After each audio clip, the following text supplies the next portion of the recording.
Oi gente, tudo bem? Aqui é o professor Roberto Bassi, da disciplina Economia. Hoje, na nossa sexta aula, a gente vai tratar a respeito de um tema importante para a nossa disciplina.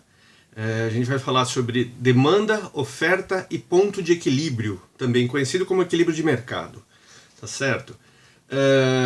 Prestem atenção, essa é uma aula bastante densa em termos de detalhes.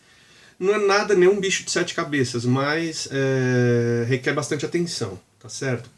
Então vamos começar com demanda. O que é demanda? Ou quantidade demandada, enfim.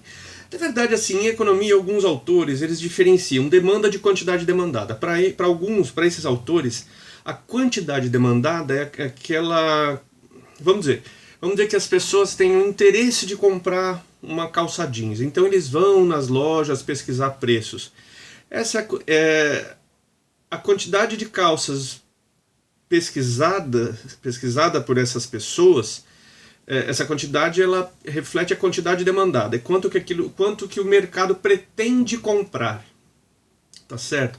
É uma intenção de compras, a quantidade demandada, então está relacionada a uma intenção de compras por parte do mercado consumidor. Já a demanda efetiva é a compra. É quanto foi comprado de fato daquela mercadoria, daquele produto. Então, a demanda é isso, é a busca por uma mercadoria por parte do mercado consumidor. Essa mercadoria ela pode ser tanto um produto final, para nós consumidores, pessoas físicas, enfim, mas também pode ser matéria-prima, certo? Então, uma fábrica de calça jeans, ela demanda algodão, tecido, né, para fabricar suas roupas. Tá certo? Então pode ser também a demanda por um bem intermediário, que são as matérias-primas. E que fatores afetam a demanda? São vários. Os principais são o preço da mercadoria. É claro, a gente se preocupa com isso, né? O preço dos outros bens. Mas que bens? Né?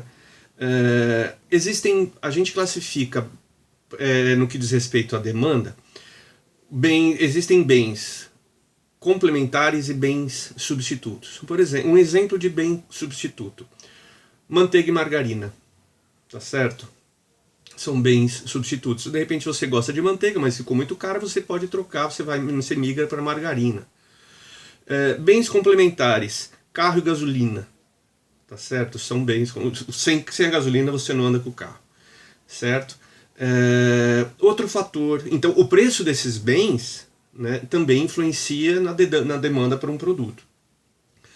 A renda do consumidor é outro fator que também tem bastante relevância com relação à demanda por essa mercadoria. Né, dependendo de quanto o consumidor ganha, ele vai comprar mais ou menos, ou ele vai buscar um substituto, que talvez é mais barato se a renda dele for baixa. Hábitos de consumo também interferem, tem forte influência sobre a demanda por uma mercadoria. Clima, por exemplo, no Nordeste quase não se vende casaco, certo? Assim como também no Alasca quase não se vende bermuda, não tem cabimento. A quantidade de mercadoria desse tipo colocada nessas regiões é ínfima, certo? Então, quer dizer, assim como vamos falar aqui de São Paulo, no inverno se compra mais casaco, moletom. No verão se compra mais bermuda, camiseta. É a sazonalidade. O clima interfere na demanda do produto. Outras questões também, como aí são questões mais voltadas, mais relacionadas ao próprio lojista, né? Formas de pagamento. Como é que é? O cara só recebe em dinheiro? Né? Ainda existe comerciante que só recebe em dinheiro, hein, gente? Aqui do lado da minha casa tem uma padaria, por exemplo, que não recebe nem débito nem crédito, só no dinheiro vivo. É um absurdo, né? Aí que tá. Por causa disso, eu não compro lá. Eu prefiro outras padarias, às vezes eu ando até mais. Né? Essa é mais próxima da minha casa, mas como ele não aceita, eu não vou, eu nem passo lá. Entenderam? Porque como ele não oferece alternativas de meio de pagamento, a demanda da padaria dele é menor do que poderia ser, certo? Facilidade de crédito, o cara oferece possibilidade de parcelamento? Não, é só à vista? Como é que funciona? Expectativas futuras, né? Será que eu vou estar empregado daqui a uns 6 meses? Será que eu vou entrar num financiamento de um carro, de uma moto? Como é que é? Parcelo ou não parcelo? Eu não tenho certeza. Então as expectativas futuras também interferem na demanda de uma mercadoria. E outros fatores que vocês possam imaginar. Enfim, as possibilidades são várias. Agora vamos falar... bom, só uma observação. Além desse vídeo, o interessante é que vocês acompanhem esse vídeo juntamente com os slides, tá certo? Que eu vou mandar para vocês. Eu vou também enviar para vocês um outro arquivo em PDF com o texto na íntegra dessa disciplina, desse conteúdo, certo? Mas procurem acompanhar principalmente daqui para frente esse vídeo com os slides que eu enviei para vocês, que eu envio para vocês no e-mail, certo? Então vamos falar um pouco da representação gráfica. Vamos falar de como cada uma dessas variáveis influencia a demanda de uma mercadoria. E vamos falar também da representação gráfica, de como é que a gente entende no gráfico isso aí, porque a gente vai mexer com isso aí daqui para frente. Eu fiz até uns gráficos aqui no papel para utilizar durante essa pequena aula aqui. Então vamos lá. Primeiro, eu peguei algumas variáveis de influência sobre a demanda, algumas mais importantes. A primeira delas, o preço do próprio produto, né? Como as variações vamos dizer, eu vendo calça jeans, certo? Como as variações nos preços das calças jeans influenciam na demanda dessa mercadoria. Então vamos lá. Se for a demanda vamos pensar num produto normal, certo? Se ela for... quanto menor o preço... Imaginem vocês estão interessados em comprar calça jeans. Se vocês forem no shopping, vocês vão optar, claro, por aquelas calça jeans que melhor atendem às necessidades de vocês, mas se vocês estiverem pensando no preço, quanto menor for o preço, maior é a demanda por essa mercadoria, tá certo? Então eu até coloquei aqui, ó, tá certo?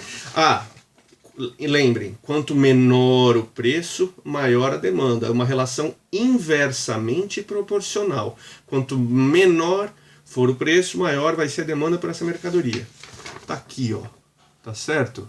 Aqui, esse é o eixo do preço, esse é o eixo da demanda, certo? É uma relação, então, com a demanda para a mercadoria com relação ao preço dela, eles têm uma relação inversamente proporcional, ou seja, aqui é o primeiro preço, vamos dizer, nessa faixa de preço, vamos chutar R$200, nessa faixa de preço, essa é a demanda por calça jeans. Agora, se o preço cair, a demanda sobe, tá vendo? Houve um aumento da demanda por essa mercadoria. Entenderam? Não é difícil, é assim que funciona graficamente, certo? Vamos agora falar... E o inverso também é verdadeiro. Se os preços subirem, a demanda cai. Entendeu? Vamos falar agora da relação quantidade demandada versus o preço de outros bens. Lembrando o que eu acabei de falar, existem bens substitutos, manteiga e margarina, e bens complementares, carro e gasolina. Certo? Então vamos lá. No caso dos bens substitutos, a relação entre a variação dos preços desses bens substitutos com a demanda pela nossa calça jeans é diretamente proporcional. Quanto mais caro ficarem os bens substitutos, maior é a demanda pelo nosso produto. Vamos usar o exemplo da manteiga e da margarina. Quanto mais cara fica... Eu vendo margarina. Quanto mais cara ficar a manteiga, maior vai ser a demanda por margarina. Ou seja, é uma relação diretamente proporcional. A manteiga ficou mais cara, eu vendo margarina, então a demanda pelo meu produto também vai subir. Ao passo que fica mais cara a manteiga, a margarina também vai ser vendida em uma quantidade maior. É uma relação direta. Aqui, ó. Certo? Então, o que a gente tem nesse gráfico? Aqui, vamos dizer, eu vendo margarina, não se esqueçam. Os meus preços são... Eu não mudei meus preços. Quem mudou o preço foi o vendedor da manteiga. Ou seja, num primeiro momento, eu pratico esse preço aqui e eu estou vendendo essa quantidade aqui. certo? Só que ele lá aumentou os preços dele. A manteiga ficou mais cara. Opa, a manteiga ficou mais cara, então boa parte das pessoas que compravam manteiga vão falar, pô, tá caro demais, eu vou para margarina. Resultado, a demanda pela margarina que eu vendo vai aumentar. Então, quer dizer, meus preços são os mesmos, tá vendo? Só que a demanda aumentou. Porque eu consegui trazer para cá, quer dizer, eu recebi a demanda de pessoas que costumavam consumir manteiga, mas que por causa do aumento dos preços resolveram optar pela margarina, certo?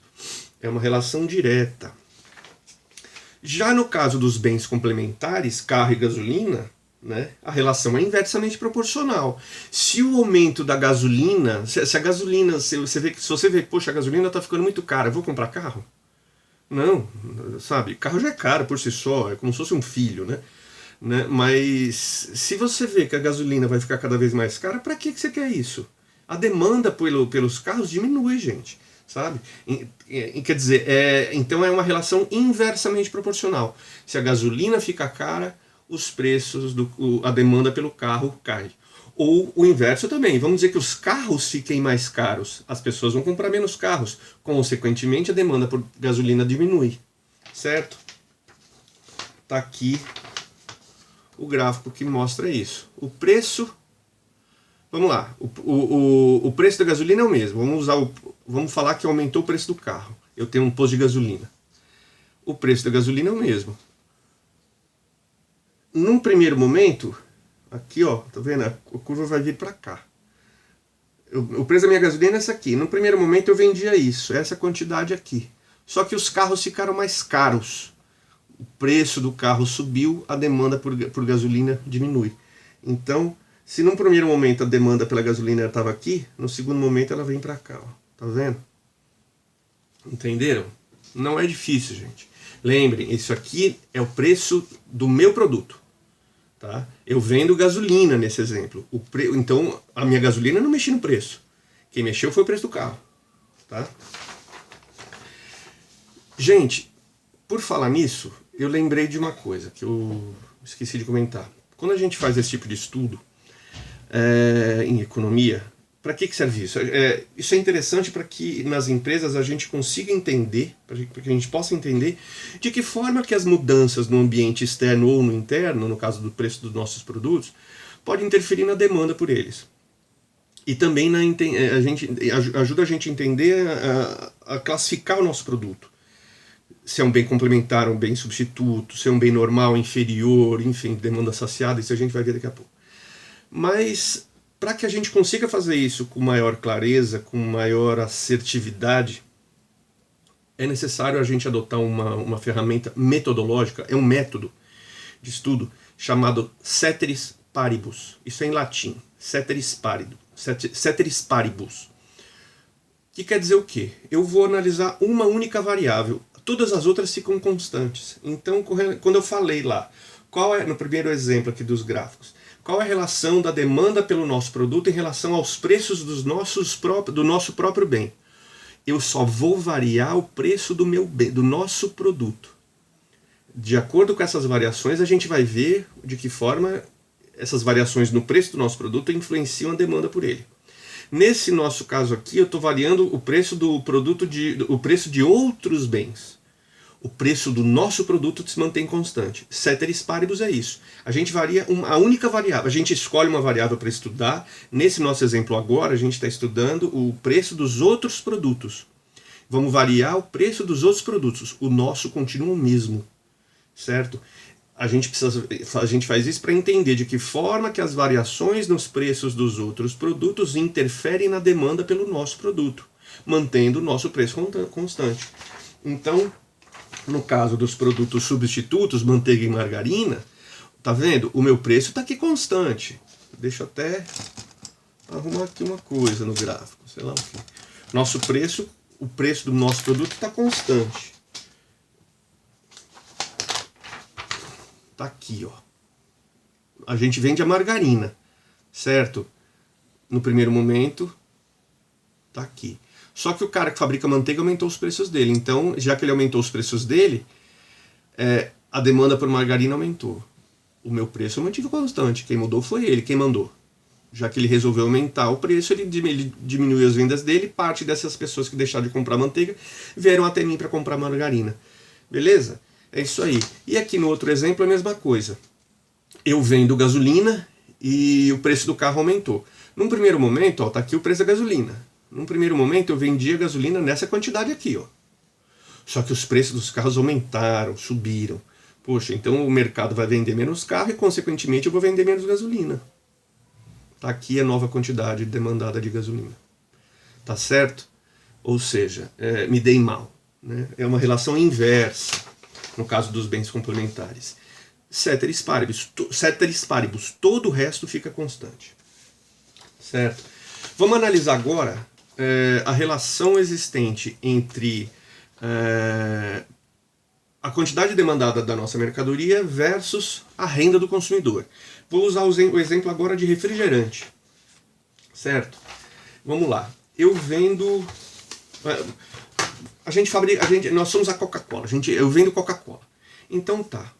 A gente pode chamar de Coca-Cola um bem normal. Quer dizer, existe uma fórmula que vocês vão ver, né, nos slides e no material em PDF que eu vou enviar para vocês. Lá tem todas as fórmulas de cálculo. Mas realizando o cálculo, isso a gente vai fazer depois, vocês vão ver que é possível, a partir dos dados que a gente utiliza para fazer os cálculos, determinar se o produto é um bem normal, é um bem inferior, ou um bem neutro. Então vamos lá, o que é um bem normal? Bem normal é aquele produto cuja demanda acompanha as variações na renda das pessoas. Né? Por exemplo, se as pessoas ganham mais, elas vão demandar mais. Se elas ganham menos, elas vão demandar menos. Isso é um bem normal. Né? É normal que aconteça. Por que esse nome? Porque é normal que aconteça isso. Então, por exemplo, a Coca-Cola, se as pessoas passarem a ganhar mais, elas vão consumir mais Coca-Cola. Se o salário diminuir por alguma razão, elas vão consumir menos Coca-Cola. Ou seja, é uma relação diretamente proporcional. O preço, a renda do consumidor e a demanda por Coca-Cola. Então, ó, tá aqui. Opa.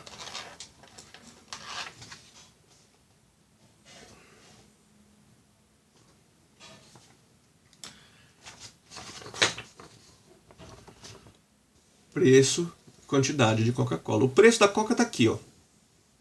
Eu não mudo o preço. Lembra? Ceteris paribus, o preço é constante. O que está variando é a renda do consumidor. Então, assim, num primeiro momento, quando as pessoas ganhavam X e o nosso preço era esse aqui, a demanda pela Coca-Cola era essa. Mas por alguma razão as pessoas passaram a ganhar mais. Consequentemente, a demanda aumentou. Certo? É uma relação diretamente proporcional. Já no caso de um bem inferior, vamos dar outro exemplo de refrigerante, Guaraná Dolly. O Guaraná Dolly, as vendas dele aumentam conforme a renda do consumidor diminui. O cara que ganha mais, ele vai consumir a Coca-Cola. Agora, se você recebe uma redução drástica no seu salário, você vai sair da Coca-Cola e vai para uma alternativa mais barata. Qual, por exemplo? O Dolly. Certo? Sem querer fazer propaganda aqui dos produtos. Né? Bom, enfim, já fazendo, né? Mas tudo bem, eles vão me perdoar. De forma alguma eu quero denegrir a imagem de algum produto, hein? Mas vamos lá. No caso dos bens inferiores, a relação entre a renda do consumidor e a quantidade demandada é inversamente proporcional.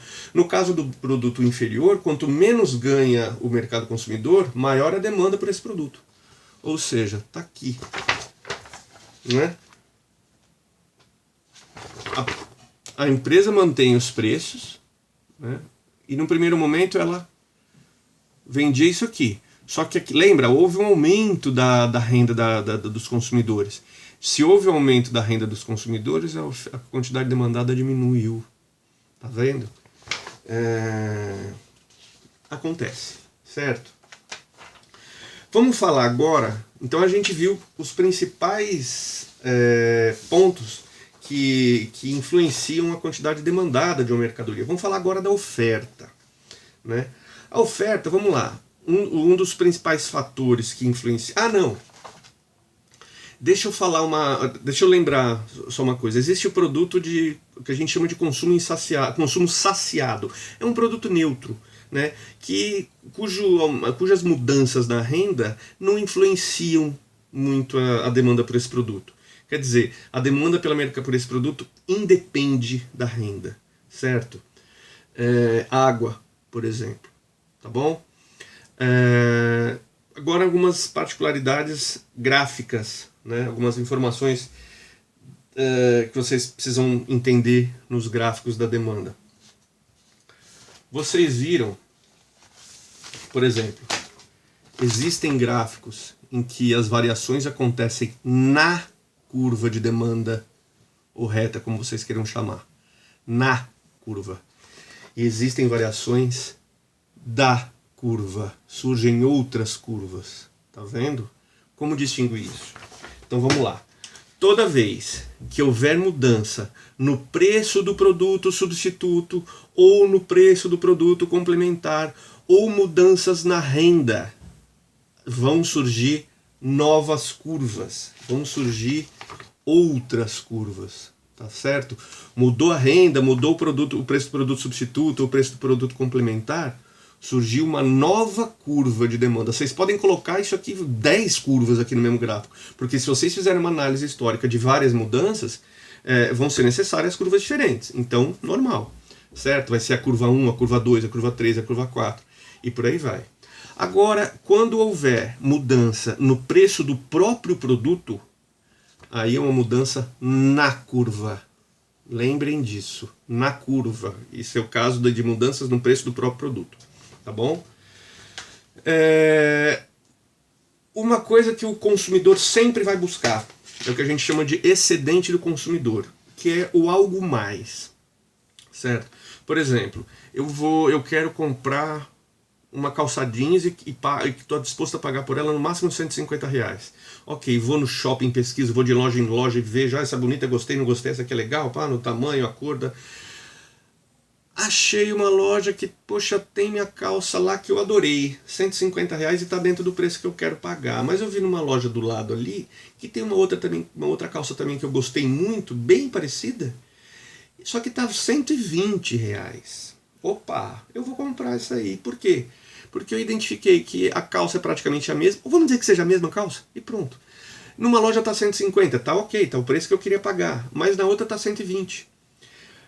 Eu vou comprar do 120 então, porque ali eu entendi que por um preço mais baixo eu vou obter a mesma mercadoria, ou seja, eu vou conseguir segurar R$30 e levar para casa, ou eu vou poder comprar mais uma mercadoria. Eu compro essa calça jeans e uma camiseta de R$30, ou seja, eu tive um excedente, eu ganhei algo mais com o mesmo dinheiro que eu estava disposto a pagar, né? Ou então eu consegui a mesma mercadoria gastando menos. Esse é o excedente do consumidor que a gente sempre vai tentar buscar, né? A melhor forma para isso é pesquisar, fazer pesquisa, ir de loja em loja, pichinchar se for o caso, se for possível, tá certo? Pedir desconto. Mas o excedente do consumidor é sempre importante que a gente tenha em mente para buscar isso, certo? Agora vamos falar um pouco de oferta. Oferta é a quantidade de produtos que o produtor ou o vendedor pretende colocar no mercado à venda, certo? Os fatores que vão influenciar a oferta também são os preços do próprio produto, os preços dos outros bens, a renda do consumidor, os preços dos fatores de produção, ou seja, da matéria-prima. Então eu estou falando de custo, certo? A tecnologia disponível para fabricação, né? Tem fábricas que têm máquinas mais modernas que conseguem produzir uma quantidade maior e por isso vão ofertar com uma quantidade maior ao mercado. O próprio clima também, ele influencia da mesma maneira que afeta a oferta também, a demanda também afeta a oferta. Os objetivos da empresa, né, onde ela quer chegar, se ela quer ganhar massa de vendas ou se ela quer poucos clientes, mas com qualidade e preço alto. Enfim, você tem uma série de fatores. Mas vamos lá. A relação da oferta de um produto com o preço desse produto. Lembra, a demanda, quanto menor o preço, maior é a demanda. A oferta é o contrário. Quanto maior o preço, maior a oferta. Por quê? Poxa, se o cara vende um produto a 100, certo? ele vende 1.000 peças, 1.000 unidades por mês. Poxa, se por alguma razão esse produto foi para 120, o custo dele, ceteris paribus, o custo dele é o mesmo, o preço dos produtos dos substitutos são os mesmos, a renda do consumidor é a mesma, mas por alguma razão ele pôde aumentar os preços. Poxa, se isso for possível, melhor ainda. Se houve uma possibilidade de aumentar os preços, ele vai aumentar ainda mais a quantidade. O interesse dele de vender vai ser maior, né? Porque ele sabe que ele vai ganhar mais, certo? Então, vamos lá. É assim que funciona. Tá aqui o primeiro preço. A esse preço ele vendia essa quantidade. Mas ele conseguiu aumentar os preços, opa! Ele aumenta a oferta para cá, ó. Entendeu? É uma relação direta, diretamente proporcional. Aumentaram os preços. Se ele pode aumentar os preços, ele vai aumentar a quantidade ofertada, certo? Preço dos outros produtos. Como é que isso aí afeta a oferta da mercadoria? No caso dos bens complementares, gasolina e carro, é uma relação indireta, certo? Se o carro ficar caro, não tem por que eu colocar muita gasolina no posto de gasolina, ofertar muita gasolina, porque vai ficar encalhado, né? O carro está caro, as pessoas estão demandando menos gasolina, para que eu vou colocar mais gasolina no meu posto? Deixa lá armazenado, bonitinho, deixa quieto lá, não tem o porquê ou então se for uma fábrica de calçadinhos, né? Aquilo lá, as pessoas estão procurando menos calçadinhos, estão usando shorts agora porque está no verão, muito quente. Poxa, para que eu vou ficar oferecendo isso aí? Não, deixa, eu vou produzir shorts, bermuda, certo? Então, no caso dos bens complementares, é uma relação inversamente proporcional, certo? Carro e gasolina. Então vamos lá, como é que... Opa, vou colocar o preço aqui.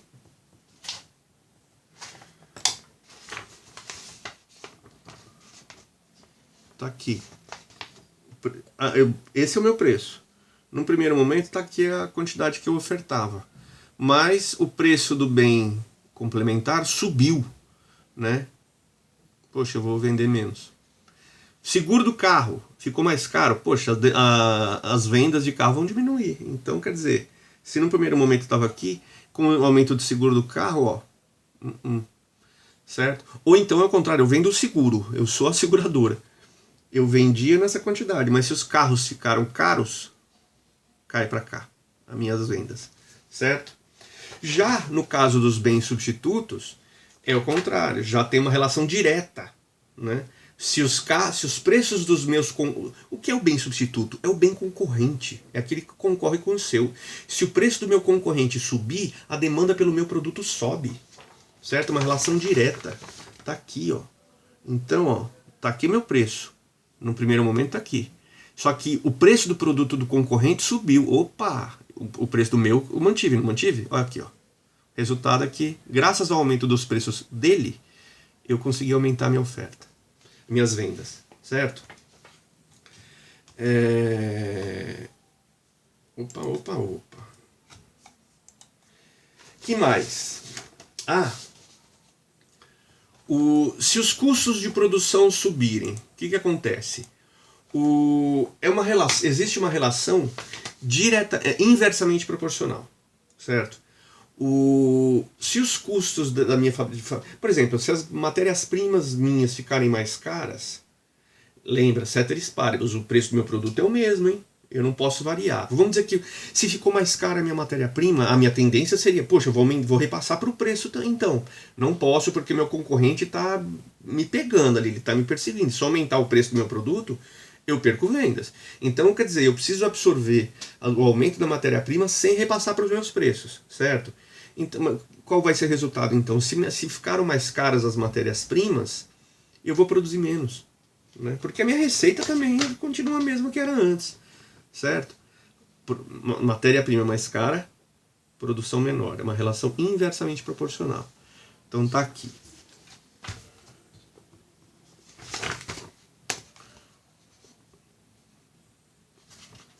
Eu produzia nessa quantidade. A esse meu preço aqui, ó, eu produzia aqui. Só que como as matérias-primas ficaram mais caras, eu agora tenho que produzir menos, certo? A minha oferta é menor. Por último, o que a gente chama em economia de... antes de qualquer coisa, deixa eu falar de algumas características dessas curvas, assim como eu falei no caso da demanda. Quando houver deslocamento, de novo, no preço do produto substituto, do produto complementar, dos custos de produção ou da renda do consumidor, vão haver variações da reta. Vão surgir novas retas. Se for alguma mudança no preço do meu produto, do nosso produto, é uma mudança na reta. Tá bom? Entenderam? Certo. Agora sim. Vamos lá. Se de um lado o consumidor ele procura o excedente do consumidor, do outro lado o produtor também ele busca o excedente do produtor. Que é o quê? Vender o produto dele sempre a um valor a mais do que ele gostaria, do mínimo que ele pretende vender. Né? O mínimo que ele fala, não, eu não faço por menos de 100 a calça jeans. Se ele de 100 para cima, o que ele conseguir é lucro. Então para ele está valendo. Entendeu? Quanto mais ele conseguir, maior vai ser o excedente do produtor, que é o lucro dele. Certo? Agora sim, por último, mas não menos importante, ponto de equilíbrio, ou equilíbrio de mercado, se vocês quiserem, né? Eu chego a chamar de ponto de equilíbrio. É quando a oferta é exatamente igual à demanda. É isso aqui, ó. A este preço, tanto a oferta quanto a demanda têm a mesma quantidade. Tá vendo? Nesse ponto, nem sobra nenhum produto na prateleira do mercado, nem fica nenhum cliente sem ser atendido. A demanda é exatamente igual à oferta. Bateu. Só que esse ponto não se mantém por muito tempo. É um ponto que ele varia, porque as variáveis são muitas, né? O concorrente pode mudar o preço, a renda do consumidor pode mudar, o cara pode perder o emprego, a matéria-prima pode aumentar o preço ou diminuir, enfim, quer dizer, o clima muda, os fatores são diversos, então quer dizer, esse ponto de equilíbrio, esse ponto único, ele é muito... ele é volátil, ele é muito... ele não dura por muito tempo, certo? Ele é transitório. Mas é um conceito que vocês têm que ter em mente, tá certo? Relembrando, eu vou passar para vocês os slides para vocês acompanharem isso aqui, eu espero que vocês já tenham acompanhado, e os textos. E eu vou ver se, para as próximas aulas, eu vou mandar para vocês uma lista de exercícios. Eu vou tentar elaborar com todas as explicações direitinho para que vocês possam exercitar isso aqui, tá certo? Muito obrigado, se cuidem, fiquem em casa e até a próxima aula. Até mais.